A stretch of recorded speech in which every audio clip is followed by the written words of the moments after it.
Hello and welcome to In Touch with Durham County. I'm Deborah Craig Ray, General Manager of Strategic Planning and Innovation, Public Affairs, and Special Projects. I'm joined by my co-host, Chairman Wendy Jacobs of the Board of County Commissioners. Thank you, Deborah. The purpose of our show today is to share with you important information and key issues from our Durham County departments and community partners. I'm really excited about our show topic today. I agree. You might want to grab a pen and paper because we have valuable information about the state of jobs in the construction trades. We will discuss an upcoming construction industry job fair set for later this month and related job training information as well. We have with us today Rachel Fleming, Marketing Specialist for Gilbane Building Company, and Anthony Rogers, Director of Operations for NC Works Career Center. They will talk about the upcoming Construction Industry Career Fair. Rachel Porter, Triangle Literacy Council's Director of Educational and Career Initiatives, and Beth Payne, Dean of Corporate Services of Durham Technical Community College, will join us in our second segment of the show to talk about construction job training and education-related opportunities. Chairman Jacobs, let's begin our conversation. Rachel and Anthony, thanks so much for joining us today. We really are excited to learn about something that the two of you have been taking the lead on, which is a construction fair that is slated for March 14th at Durham Tech Community College. And Rachel, can you first tell us a little bit about what you do at Gilbane Construction Company? Yeah, and first of all, thank you so much, Deborah and Wendy, for having us here today.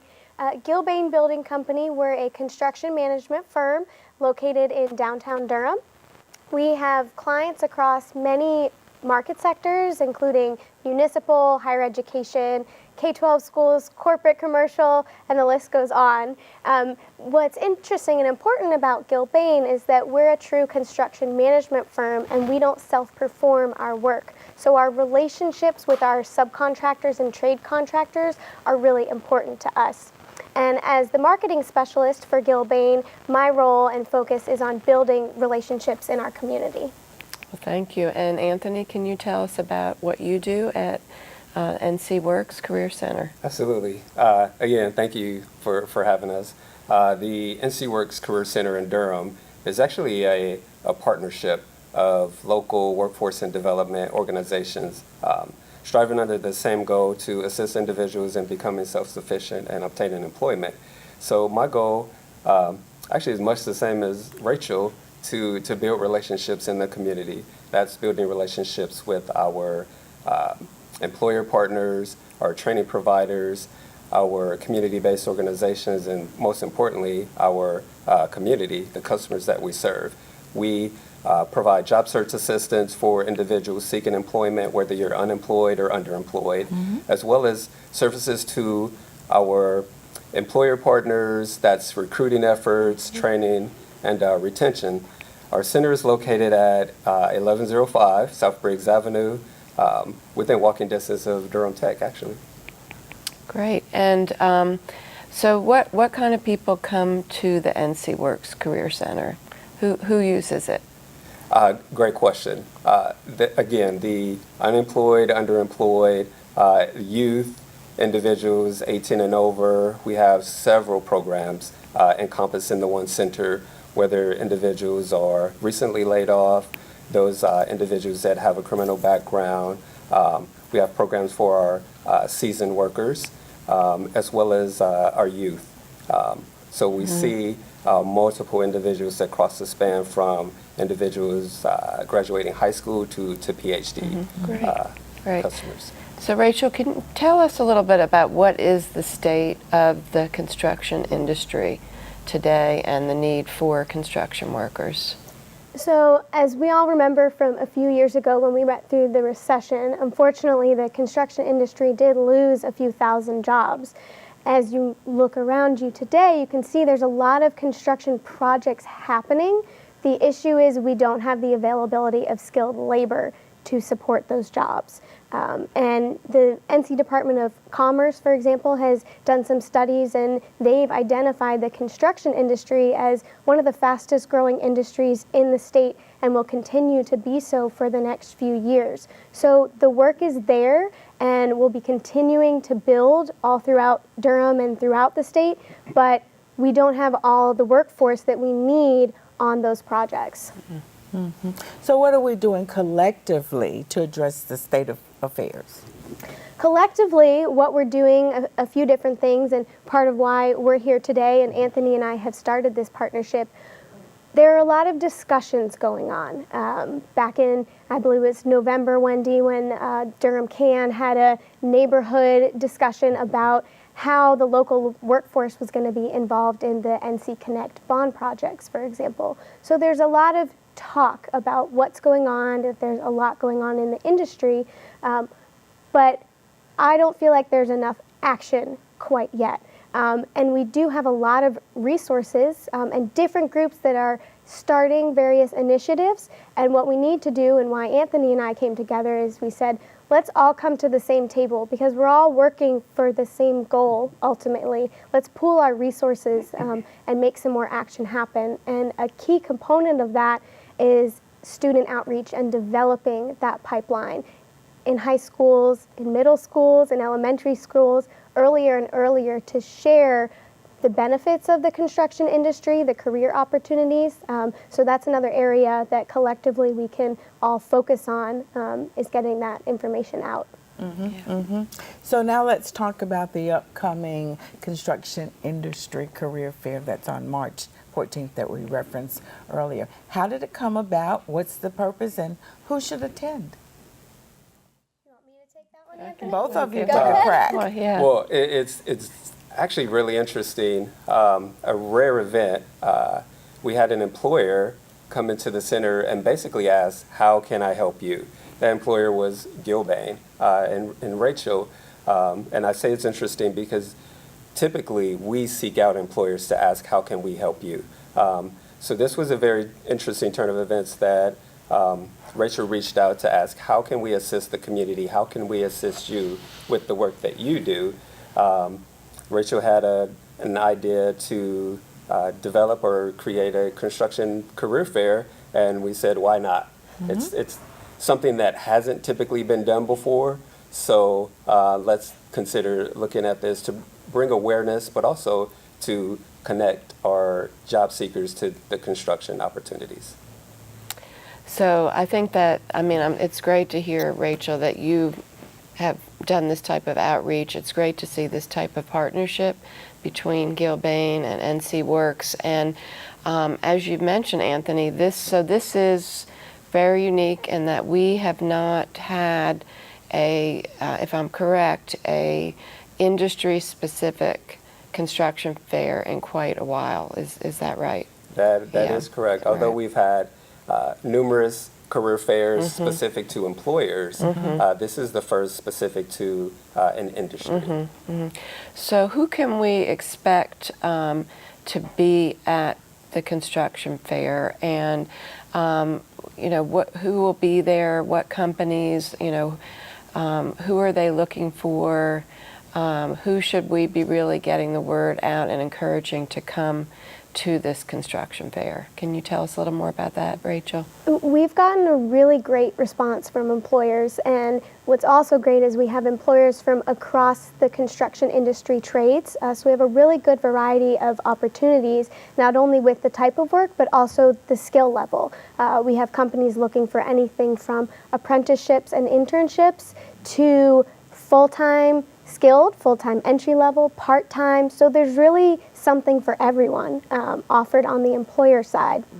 For the attendees, we decided very early on, I think our first planning meeting, that we wanted to approach Durham Tech to get involved in that partnership, and they have been a great partner throughout the process, very generously hosting the event for us as well, with the intent that most of the attendees will be from Durham Tech. As they're gaining these skills in their classes at Durham Tech, that they can now find those opportunities. But the event is also open to the public. Anyone is welcome to come, and we hope to see people from across the county and the area.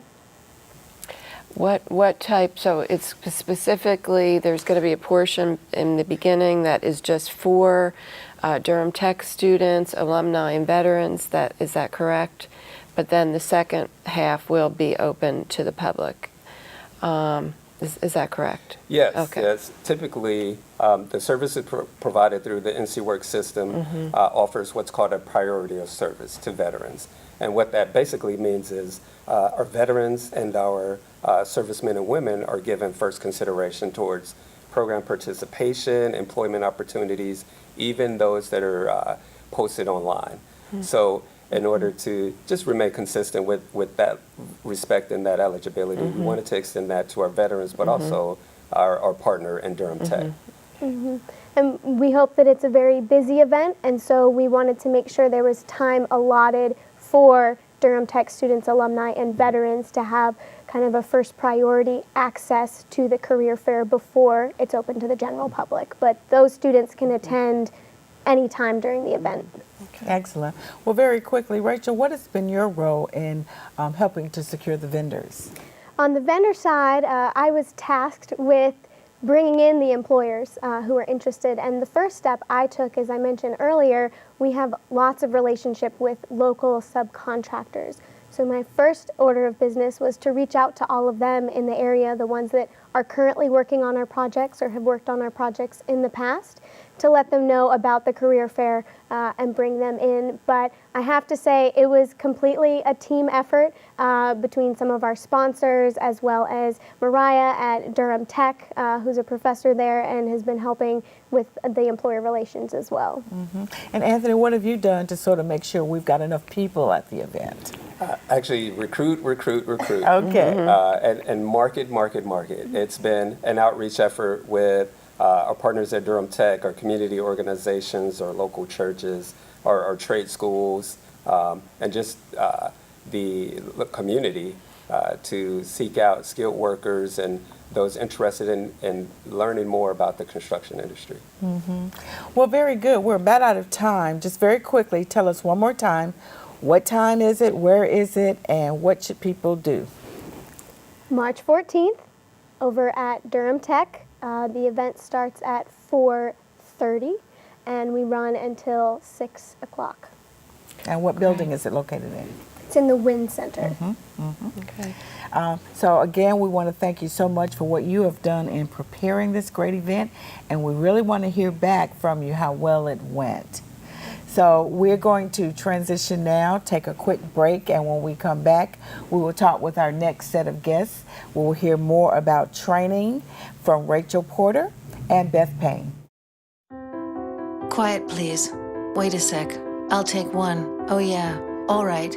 All good. Take care. Way to go. Nice. Bring it on. Gotcha. I'm here for you. Oh no. Please, please, please. I'm waiting. Interesting. Not buying it. Not fair. That's it. This conversation is over. Oh, brother. Body language can tell you all sorts of things.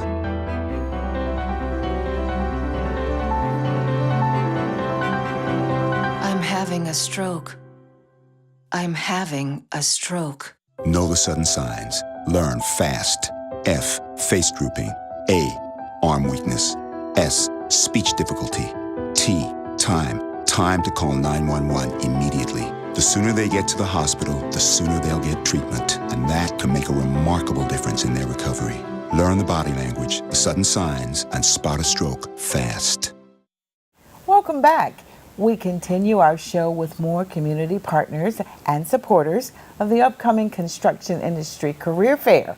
Joining us in this segment are Rachel Porter of the Triangle Literacy Council's Youth Build and Beth Payne. Chairman Jacobs, let's continue our conversation.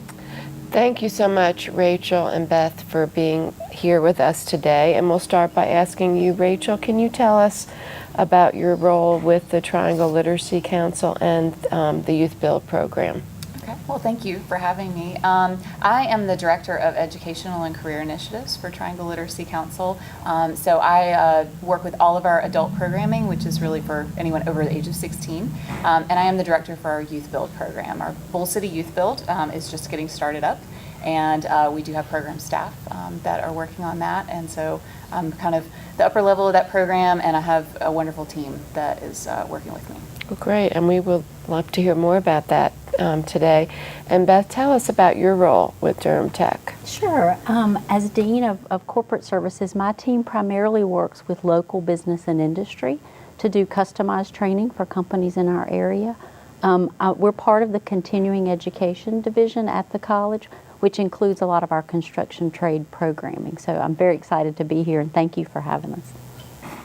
Rachel, it's my understanding that your organization is managing a federal youth build grant focused on 16 to 24-year-olds. Please share with us how you received this award, and can you talk about who's eligible to participate? Sure. So the grant is through the Department of Labor, so it is a federal grant, and we did go through the application process with that, with our primary partner, which is Habitat for Humanity of Durham. And the eligible participants, as you mentioned, 16 to 24-year-olds, and in a very targeted area. So they must live within the zip codes 27701 or 27703. And really we're targeting disconnected youth is the term that is used, who need to get their high school equivalency, may have dropped out of high school, are having some challenges academically, and then also with employment. So helping them get the job skills and leadership skills to get a job, to be self-sufficient, and to just be a positive change in their community. Very good, very good. So what are some of the specifics of the program? How long does it run? And, you know, what happens at the end? Do they get a construction certification? Kind of walk us through that. Okay, so the actual classes, the academic program, lasts for 9 months, and during that time they are receiving academic instruction around the high school equivalency testing, so they can get that credential, as well as hands-on construction training that is part of the Home Builders Institute pre-apprenticeship program. So it's a broad-based program. It has 8 different skill areas to really let our students get a taste of those skills and see if they want to continue in any one of those specific areas, possibly in a program at Durham Tech or an apprenticeship, or maybe that it just gives them the skills to get a job in any field.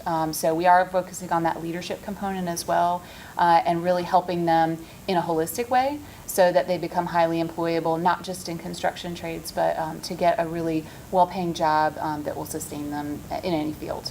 Perfect, perfect.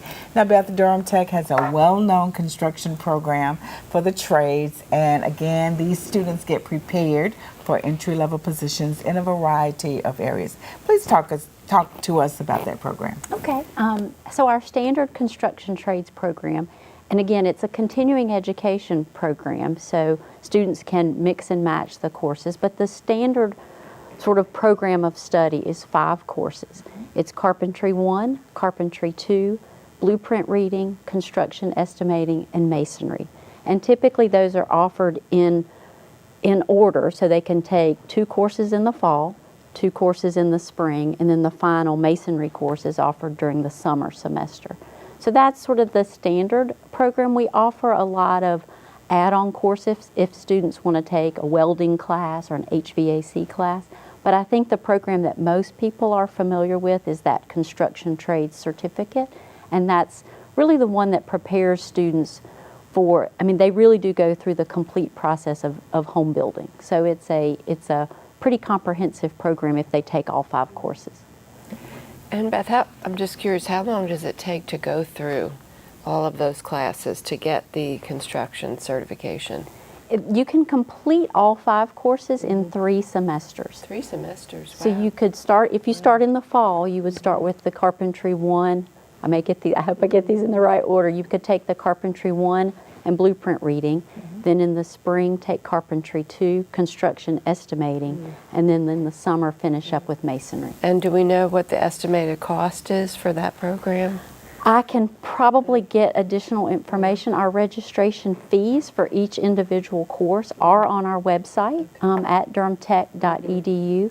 Our students can register in advance of any course when the semester's coming up. So each course has its own individual registration fee. And of course, we have the Durham Connects funds that helps graduates of Durham Public Schools to pay for their fees for that. Exactly. And can you tell us about the apprenticeship program, which is in conjunction with construction companies? Yeah, so we just started, I'm super excited about this project. We just started in the fall working with the Durham Association of General Contractors to offer the Carpentry Apprenticeship Series. So that, for folks not completely familiar with apprenticeship, these would be employees of local general contractors who are working with the companies during the day and then come to class at Durham Tech at night. It's a 3-year program. It's focused on the carpentry trade. So those students are typically in class 2 nights a week with our instructors on campus, learning a lot of the theory, a lot of the classroom work that goes along with what they're learning on the job. We have 9 students in that program, and again, we just started in the fall. We have 4 companies, I know that specifically, that are sending employees through that series, so they're all in Carpentry 1 right now. We use the NCCER, the National Center for Construction Education and Research materials, so they will get a nationally recognized credential at the end of that program. And the employers are paying for this, is that correct? In most cases, it varies from company to company. Some companies are paying the complete cost of the registration fee, the books. Some students pay on their own, and then the companies reimburse them once they successfully complete the program. But that is an individual company decision. But it's a great partnership, and the Association of Contractors really led that effort and partnered with the college to get that started. And how about the tiny house project? That's another opportunity. Again, a new partnership made possible through a grant from Bank of America. Again, you mentioned Habitat earlier. It's a partnership with Habitat for Humanity to construct a tiny house. Our students will build the house completely start to finish. They get exposure to carpentry, HVAC, electrical, everything that goes into that house that hopefully will house one of our neighbors at some point once it's completed. So we're very thankful for that partnership. That program just started this beginning of this year. That's really exciting. So do you expect when you finish your tiny house, you'll have sort of a celebration, and then you think you might get a chance to do more? We will definitely, once the house is being built on our main campus, but it will be moved to its sort of permanent location once it's completed. So certainly we would hope to have a great celebration with our Bank of America and Habitat partners. And obviously, depending on the success of this project, it'd be pretty awesome to be able to do it again. But of course, that really depends on how this project goes. Yeah. So are there any plans to sort of expand your program and move into other trades? There are. We have our program director for construction trades, Mariah. I think she was mentioned in the earlier segment. She's added 3 new courses this semester, a woodworking course, the new welding and HVAC that I mentioned, and she's working on a couple cabinetry and a course for getting started as a general contractor. So she's got so many new ideas, and we're excited to see all the new programs coming out of that area. Nice. Well, it's really great to hear about all the opportunities for people in our community to get construction skills and help them to get jobs. And Rachel, can you tell us about how people can apply for the Youth Build program and what the process is and any deadlines? Okay. Well, we are just wrapping up that we spent January and February in recruitment for our first cohort, which will start with some orientation in mid-March. It is a free program, so to apply, it's just an online or paper application. And then we go through the screening process just to make sure that folks qualify. We will be recruiting and starting a second cohort in early 2018. So we're very excited to get this first one going, and we hope it will be extremely successful, and word will get out, and we'll have another full cohort for the next round. Yeah, great. So again, we want to thank you both so much, because this work, training our folk to be able to be gainfully employed, and particularly in an industry that's really sort of booming in our area. If you look at all the cranes that are up in the air, we're doing pretty well. So I just want to thank you both for what you're doing in your programs. And again, thank you for participating in the construction fair. You want to talk a little bit about that?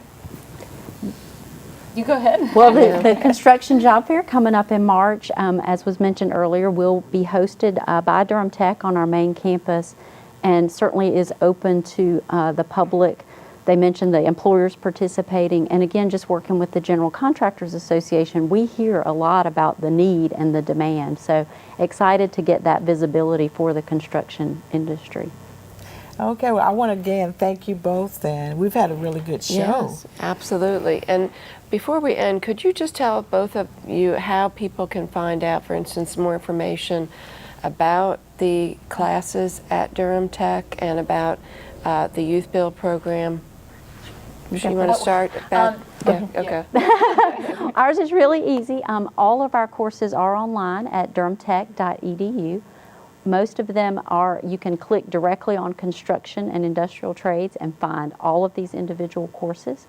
There are phone numbers, contact information. Again, Mariah Smith-Overman is the program director and loves talking to potential students and is available by phone, by email to talk to folks who are interested in any of the upcoming classes. And Rachel? Similarly, our website, triangleliteracy.org/Bull City Youth Build, has all the program information and ways to connect with us on social media, because obviously, since we're working with young people, we're all over the social media. And our program manager, Deborah Murphy, is available by phone and email, and all her contact info is on the site.